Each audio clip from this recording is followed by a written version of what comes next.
siya pa rin ang mahal mo. Hindi ko alam kung bakit, Ate. Niloko niya ako. Pinaglaruan. Pero ang puso ko, siya ang sinisigaw. Dahil sa pagkidnap dun sa palomang yon? Sino ba yung palomang yon? Ina, gaano mo ba kamahal ang Christian mo? Kaya mo bang gawin ang gusto ni Kuya Alex para sa kanya?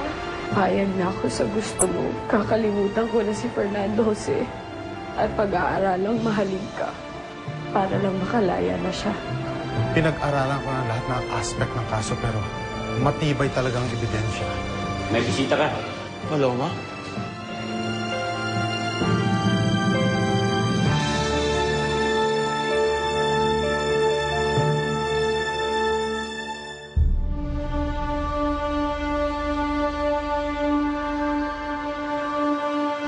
Diyos ko. Kaawain niyo po si Fernando Jose. Huwag niyo po siya pahirapan sa mga bilangguan. Maawa po kayo sa aking anak.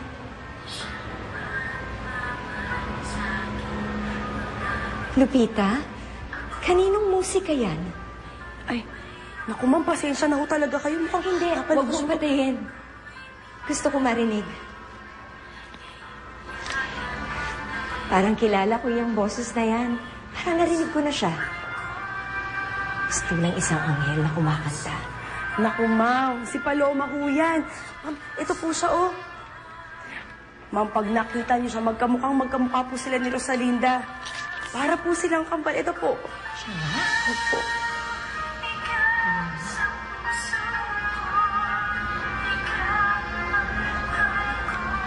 Pwede ko bang bilhin itong CD ni Paloma sa iyo, Lupita? Bayaran na lang kita para makabili ka ng bago.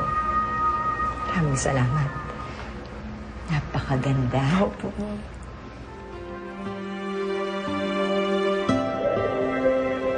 Layuan mo ako. Galit ka ba sa akin? Hindi ako galit, Fernando Jose. Pero pinapunta kita dito dahil kailangan kitang makausap. Naalala mo ba yung gusto kong sabihin sa'yo? Sa clinic, sa ospital, nung concert ko. Ano ba yan? Gusto ko lang sabihin sa'yo na hindi talaga ako si Rosalinda. Ako talaga si Paloma. At kung gusto mo ng katunayan, ibibigay ko sa'yo ang lahat ng papeles na magpapatunay na hindi ako ang dati mong asawa. Pero hindi na importante sa akin yun. Kahit na ikaw pa si Paloma, mahal kita. Alam ko, nararamdaman ko. Mahal mo rin ako. Nagkakamali ka, Fernando Jose. Oo. Siguro nga parang lumalapit ako sa'yo. Pero yun ay dahil curious lang ako. Yun lang yun. Huwag mong isiping mahal kita. Hindi kita pwedeng mahalin. Dahil may mahal na akong iba.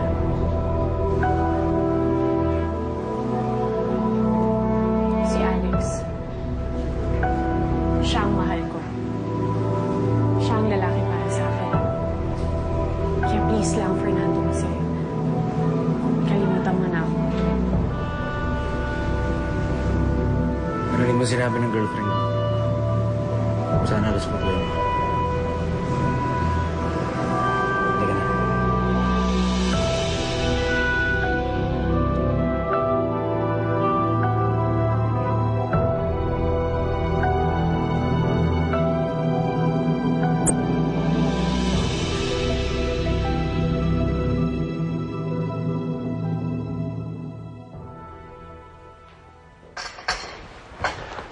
Magandang umaga, Mr. Altamirano.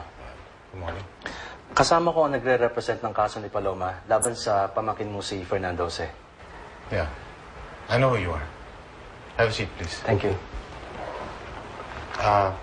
Nasaan si Mr. Durantes? Hindi na siya nakasama.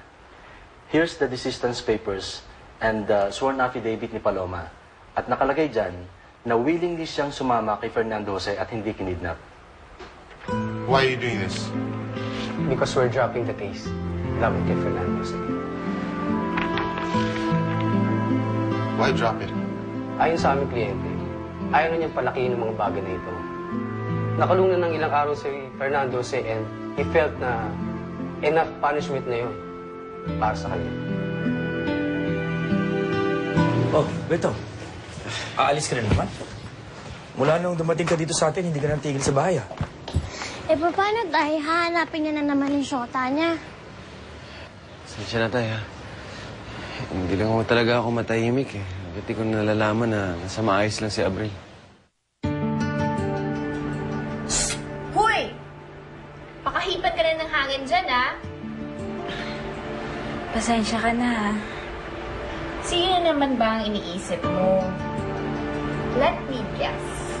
Yung ex mo na naman, no? Nakakainis, eh.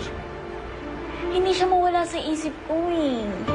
Eh kasi naman, Abril, ba't di ka na lang makipagbalik? No way! Matapos niya akong paglaruan at lokohin, hindi nga niya ako mahal, eh. Kaya wala na akong pakialam sa kanya. Mukhang tinamaan ang anak ko, ha? Parang gano'n na nga, tay. Kaya lang, alpak, eh. Hanggang ngayon kasi, galit pa rin sa akin si Abril. Hindi ko alam kung kailan niya ako mapapatawad.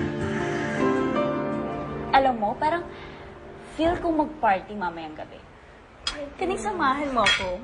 Please, sige na, parang mapasaya naman yung araw ko. Hay, nako! Para sa'yo, game ako dyan. Of course, hindi ko kilala si Fernando Jose. Stalker ko lang siya na nangungulit. Nothing more. Mukhang in love sa'yo, Paloma.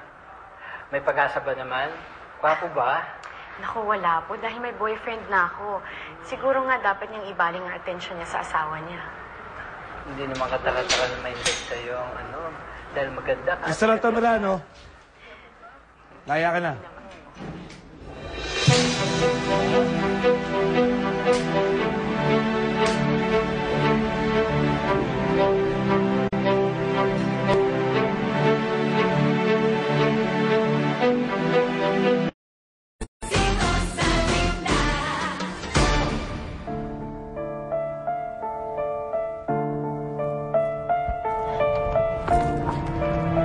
Fernando Jose?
Kailangan nyo?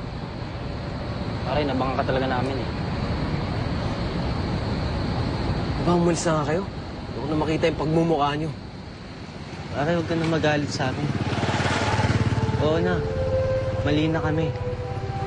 Hindi naman kasi namin alam sinuseryoso man yung si Abril. Tawaran mo na kayo, pare. Birthday ko naman ngayon.